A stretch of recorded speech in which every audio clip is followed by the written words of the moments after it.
Yes, well, President-elect Obama is expected to name his intelligence team today. Leon Panetta for the CIA, John Brennan as a key White House advisor, and Admiral Dennis Blair as Director of National Intelligence. I think what you're also going to see is a team that is committed to breaking with some of the past practices and concerns that have, I think, tarnished the image of the agencies, the intelligence agencies, as well as U.S. foreign policy.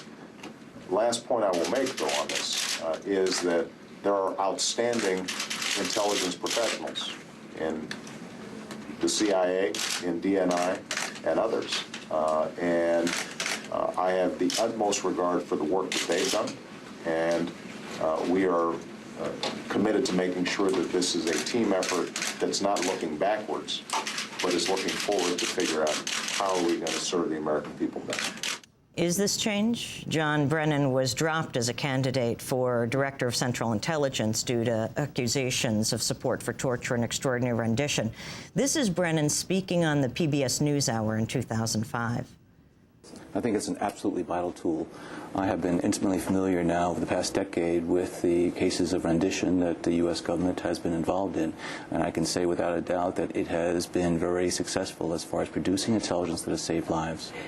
President-elect Obama is now selecting John Brennan for a position not requiring congressional confirmation. Admiral Blair, as Allan Nairn reported on Democracy Now! On Tuesday and Wednesday, was implicated in the backing of perpetrators of church massacres in East Timor in 1999. Award-winning investigative reporter Allan Nairn joins us on the phone again today with more information on potential new problems for Admiral Blair. Allan Nairn, welcome to Democracy Now! Tell us what you know at this point. Well, in addition to supporting General Wiranto as he and his forces were massacring churches and killing more than 1,000 civilians in Timor in 1999, it now appears that Blair either lied to or willfully misled the U.S. Congress in testimony given before the Senate Armed Services Committee on March 3rd, 1999.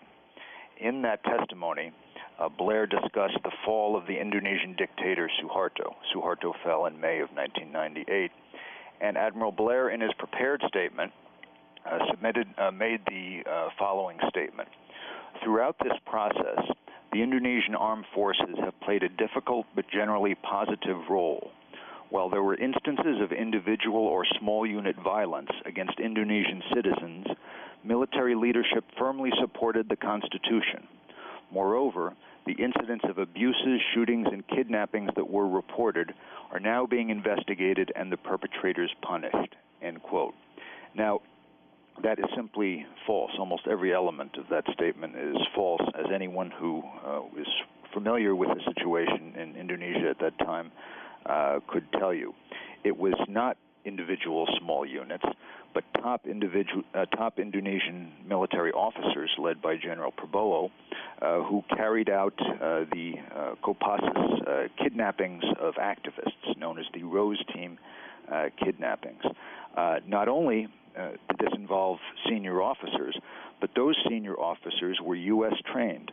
And the specific Kopassus intelligence units doing the kidnapping had a liaison with the U.S. military attaché in the embassy, and General Prabowo was a longtime U.S. protege. The senior officers of the Indonesian military instigated anti-Chinese riots in which their agents rampaged through the streets, burnt houses, conducted mass rapes of Chinese and other women in the streets, a model of mayhem that was used 1 year later in occupied East Timor. They were also involved in the killings of protesters in the streets. And Admiral Blair tried to tell the Senate Armed Services Committee that the Indonesian military leadership had firmly supported the Constitution. Well, he had to know when he submitted that written statement that shortly before as Suharto was falling, the Indonesian grassroots movement had announced a mass demonstration. And it was widely anticipated in Jakarta that this mass demonstration might draw 1 million people. and that it would lead to the downfall not only of the individual dictator Suharto, but of the entire military establishment. So what did General Wiranto, the commander of the Indonesian Armed Forces, do? He told the organizers that if they held this demonstration, they would get a Tiananmen. They would be massacred by the military, and in fact, they called the demonstration off, with the result that Suharto, the individual, fell, but the military institution run by Wiranto remained intact and dominates within Indonesian politics to this day. So Admiral Blair was either lying or willfully deceiving the Senate Armed Services Committee on March 3rd, 1999. It's also interesting, Allan Nairn, that the president-elect Barack Obama actually has personal ties to Indonesia and knows very well what happened in Indonesia. In fact, he wrote about it in his first book, in his memoir, in his autobiography. Yes, and one of the, Obama makes several very good observations, and one of them is that he says the fate of Indonesia has been tied to U.S. foreign policy. And it certainly was in 1999 when the militias, organized by the forces of that same General Wiranto, rampaged across occupied East Timor, massacring churches as they went. And what Admiral Blair did in response to this was to meet with Wiranto on April 8th, 1999, not only reassure him, but even offer to get him new IMET military training, which had been cut off by the U.S. Congress. So so Admiral Blair was essentially offering to side with General Wiranto, the mass-killing General Wiranto, against the U.S. Congress to try to get the military aid restored for Wiranto and his men. In the days after that, Wiranto, of course, was very pleased by this meeting, very encouraged. They increased the killing. On April 17th, they rampaged through downtown Dili, the capital of Timor. They took the son of one of the prominent Timorese leaders, Manuelito Carrascalao. They executed him. And the next day, the very next day, Admiral Blair called Wiranto again, reaffirmed his support, offered him still more U.S. aid. And within 5 days after that, the Catholic Church was reporting that in rural villages in occupied Timor, anywhere from 42 to 100 villagers had been executed by militiamen in the days immediately after Blair's call.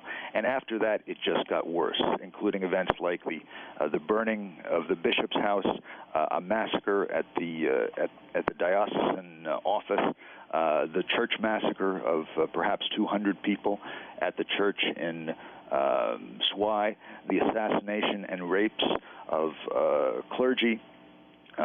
It just went on without end. And Allan, this is backed by the United States, backed specifically by Admiral Dennis Blair, who Barack Obama today at 10:30 in 2 hours is reportedly going to nominate as the new U.S. Director of National Intelligence unless people weigh in to stop it.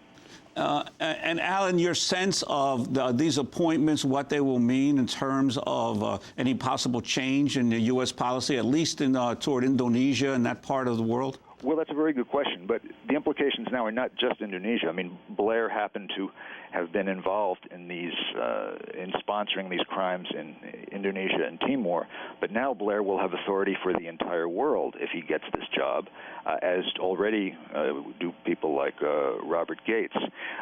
Obama's team has said he wants to abide by the rule of law in intelligence and foreign policy. So, in '99, in Indonesia, Timor, did Admiral Blair abide by the rule of law?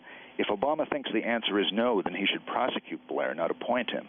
If Obama thinks the answer is yes, that was abiding by the rule of law, then that means it's okay to sponsor mass killings of civilians, and doing that earns you a promotion in Barack Obama's Washington.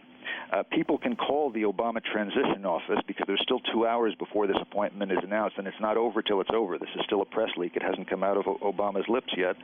The number is 202-540-3000. 202-540-3000. That's the Obama Transition Office. Their website is www.change.gov. And also people can contact the East Timor Action Network at etan.org, www.etan.org. They're running a petition campaign to try to stop the nomination of Admiral Blair. Allan Nairn, I want to thank you for being with us. Award-winning journalist, has reported on Indonesia and East Timor for many years. In 1999, he broke the story on Dennis Blair's secret meeting with the Indonesian General Wiranto, and is now is unveiling more information. And these hours before it looks like Dennis Blair will be appointed Director of National Intelligence. Allan Nairn's website, Allan Nairn, ALLANNAIRN.com. Coming up, we will look at the economic crisis with Teresa Ghilarducci. She's author of When I'm 64. Stay with us.